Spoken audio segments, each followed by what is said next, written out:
I'm curious to know, because this is a subject I don't know much about, and I appreciate that you're patient with me with the questions I have. But like, I'm thinking, okay, I could go out there and I could get whatever knife Adam Boyce recommends and I could carry it. But like, Yeah. honestly, what kind of training does a person need to go through before they're prepared to Well, carry that and use that effectively? yeah. And first, before I answer that, let me add one more thing too. So I did show some knives here and some things I like. I Mm-hmm. typically don't say, hey, you need to go get this knife. And the reason for that is I think it's more the individual than it is the tool, like having the Mm-hmm. right mindset to use it.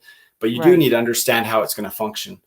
So I think from a basic standpoint of being able to use a knife is you need to understand, first of all, if you're going to use a knife, you need to make sure that you get rid of any other options, either avoidance, run, whatever you can do first. If you're going to train, there's a lot to that because everybody's different. It's like, hey, what does it take for me to be good at calculus?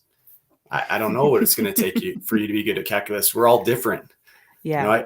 Yeah. So that's kind of a tough question to answer. Yeah. I get where you're coming from there. Well, I don't feel as though I would be prepared or trained to use it. But then again, if it was all I had, I bet I would make the best use of it I could, right? So, Right. yeah, you're right. That's a really good question. So, that was a loaded question, as they say. So then, um, what are some of the considerations perhaps that we need to take into account when thinking about purchasing a knife for concealed carry? Well, first of all, is you got to think about like where are you going to be traveling? Where do you frequent? There are places where you can't carry a gun, where you can carry a knife. There are restrictions to blade length.